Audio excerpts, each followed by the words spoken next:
E aí, pessoal, tudo bom? Vamos começar mais uma aula de revisão e a última do ano, perfeito? De estudos linguísticos do quarto bimestre. O primeiro assunto que a gente vai abordar é a é a nossa redação, que nesse bimestre a gente aprendeu a crônica argumentativa. Eu já fiz algumas anotações para deixar mais fácil, tá bom?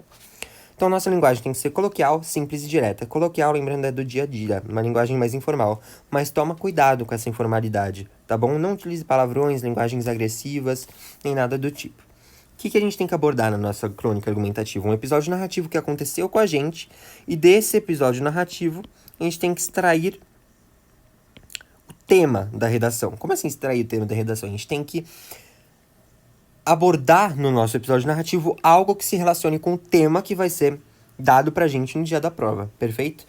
E nesse tema a gente tem que argumentar com base no tema, por isso que a nossa tipologia predominante é a tipologia argumentativa. Olha, muita atenção, é predominante. Você obviamente vai poder utilizar em sua crônica argumentativa outras tipologias textuais, perfeito? Com essa argumentação, o que é? Por que você argumenta? Por que você usa essa tipologia?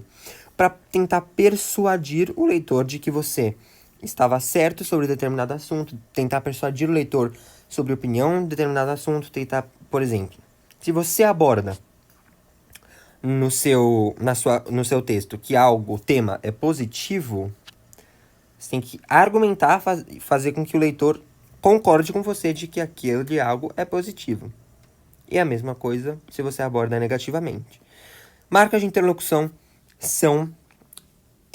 pode aparecer, tá? Marcas de interlocução são marcas que deixam claro que você está estabelecendo um diálogo com o leitor. Por exemplo, perguntas retóricas e coisas do gênero. Bom, pessoal, preposições. A minha dica crucial é vocês decorarem essa tabelinha aqui, que são as preposições essenciais, tá bom?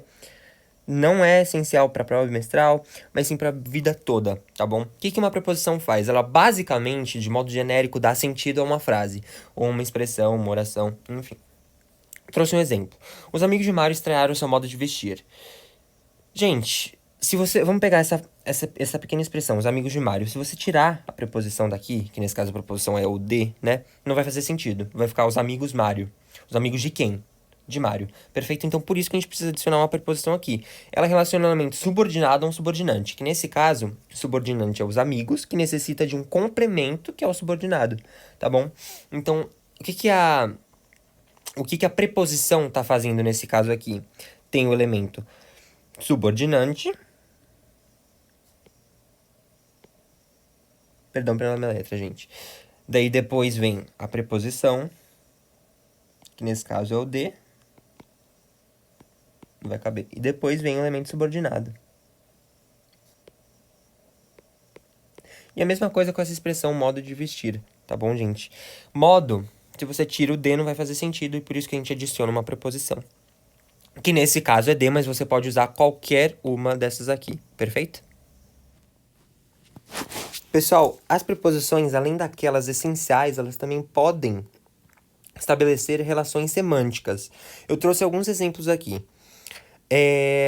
Durante, que é eu passei durante a chuva. Durante é de tempo, perfeito? Sem é ausência.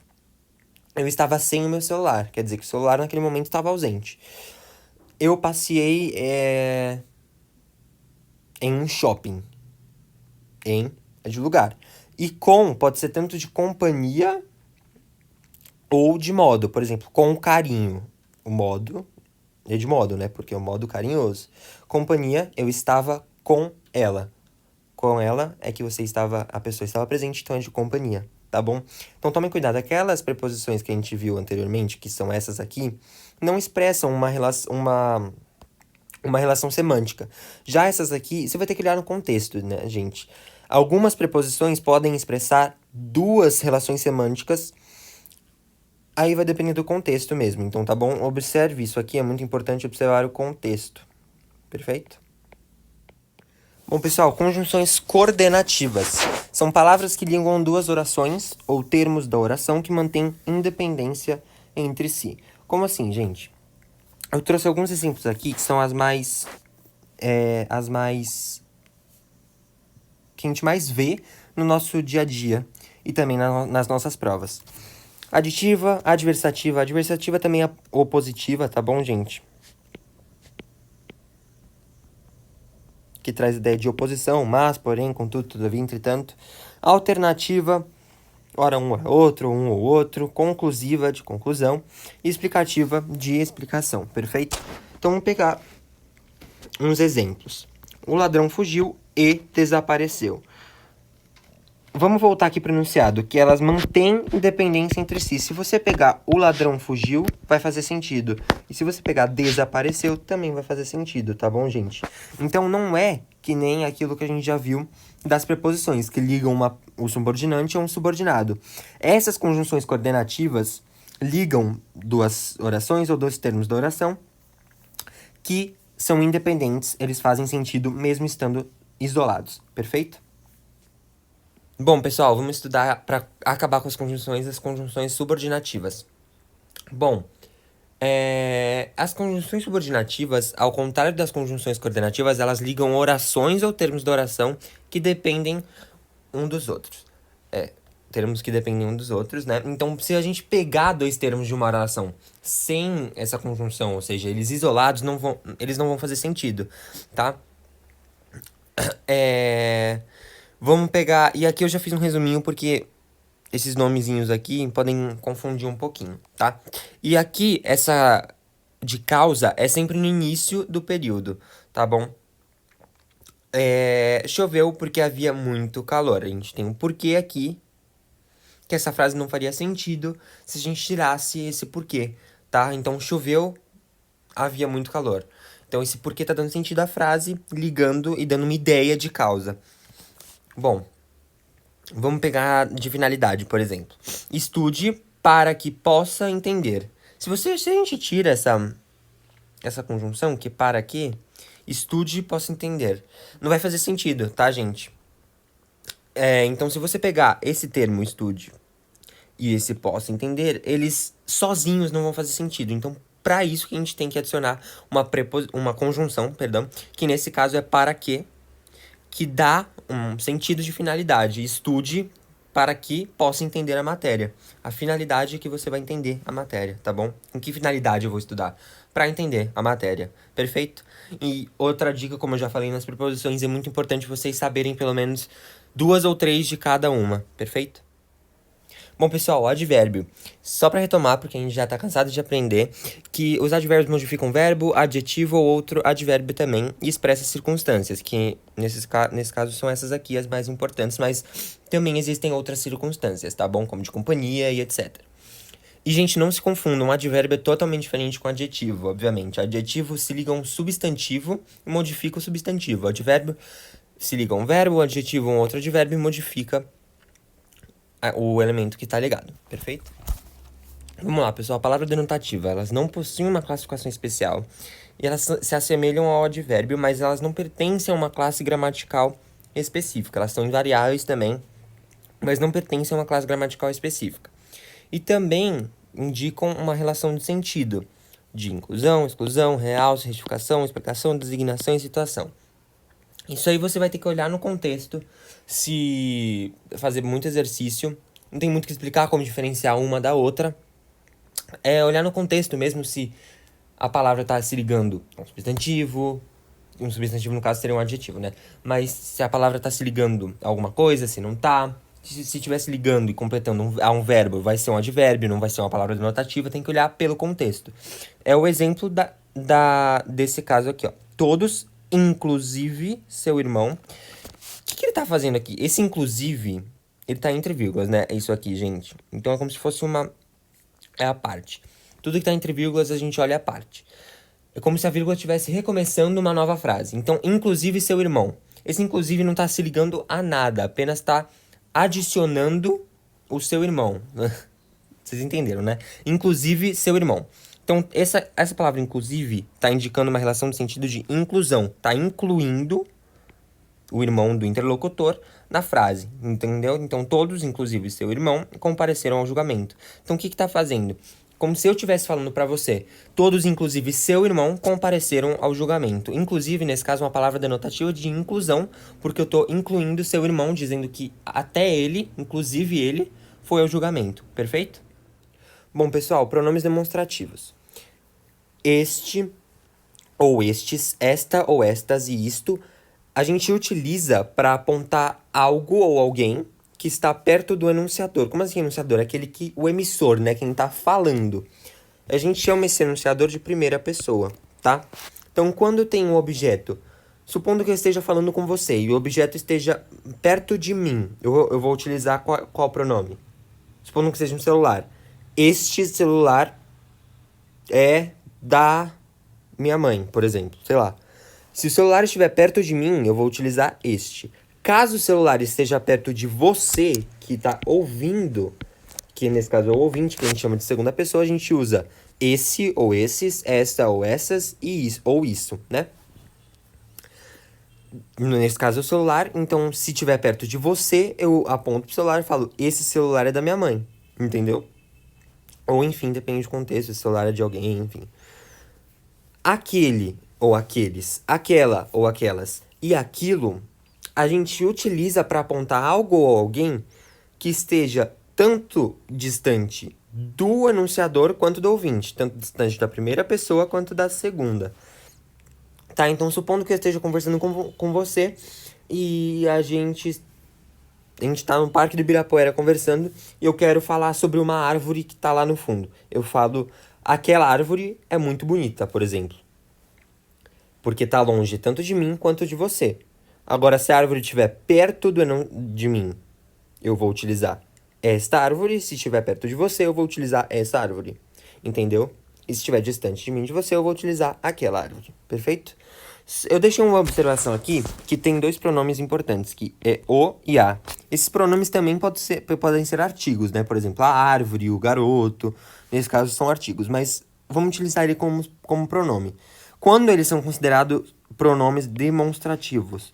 Quando eles forem equivalentes a aquele, aquela e aquilo. Como é que a gente sabe que é equivalente? Substituindo na frase. Eu trouxe um exemplo aqui. O que eles fizeram é errado. A gente trocaria por qual? Aquilo que eles fizeram é errado. Galera, a gente tá começando o nosso último assunto, que é tempos e modos verbais. Bom, vamos lá.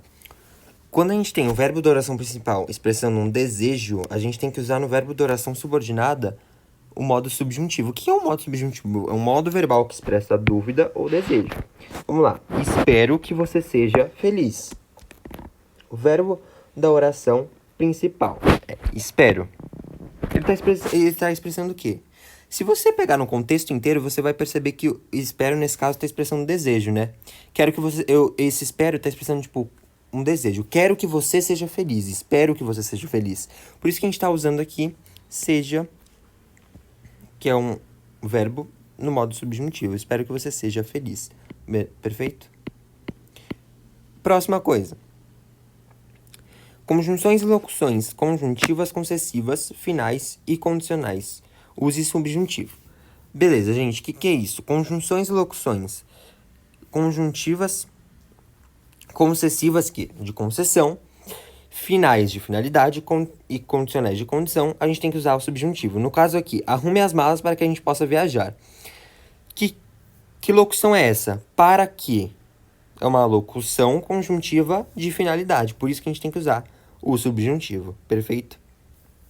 Que nesse caso é para que, né? A gente possa viajar. Esse para que é uma locução conjuntiva de finalidade. Por isso que a gente tem que usar o subjuntivo.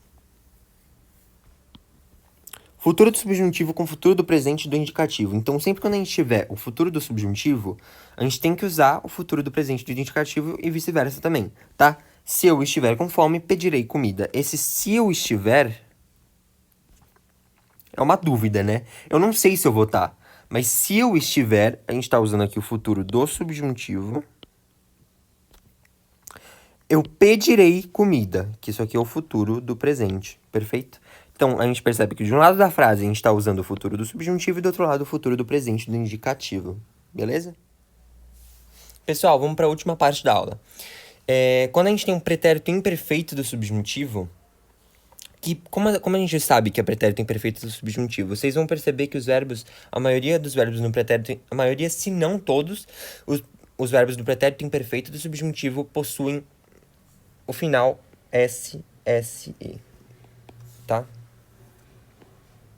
Deixa eu apagar. Então, final SSE, tá bom? Sempre quando a gente tem verbo com SSE, que no caso é o pretérito imperfeito subjuntivo, a gente tem que usar o futuro do pretérito do indicativo, tá? Então, se eu estivesse com sede, qual é o verbo no pretérito imperfeito? Esse aqui. Se eu estivesse, pegaria algo para beber.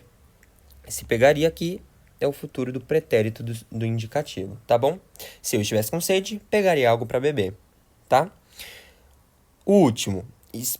Quando a gente quer expressar futuro, a gente tem que usar o presente do subjuntivo. Como é que a gente descobre o presente do subjuntivo? A gente pega um verbo. Por exemplo, estar. Presente do subjuntivo, o verbo estar, por exemplo. A gente sempre, para conjugar, coloca que eu. A gente vai descobrir que eu esteja. Perfeito? Então, caso eu esteja, que é o que a gente acabou de fazer aqui, tá? Com sede, pegarei um copo de água. Tá vendo que a gente usou o presente do subjuntivo com a expressão caso, tá bom? Com o conectivo caso. Gente, uma última dica. Uma dica crucial que eu tenho não tem nada a ver com tempo e modo verbal, tá bom? Vocês estudarem parônimos, pelo menos saber 2 pares de parônimos. O que é parônimos? São aquelas palavrinhas que a gente estudou no último exercício do estudo autônomo, certo? Emigrante, imigrante, dilatar e delatar. Então, decorem pelo menos o significado e como diferenciar 2 pares de parônimos que vai dar muito bom na prova, tá bom? Pessoal, vou ficando por aqui. Muito obrigado. Estudem, bons estudos pra gente. A gente vai muito bem. E boas festas e boas férias, né? É isso aí. Qualquer coisa, mandem sua dúvida no Insta do Arpa que o pessoal vai responder, tá bom? Muito obrigado.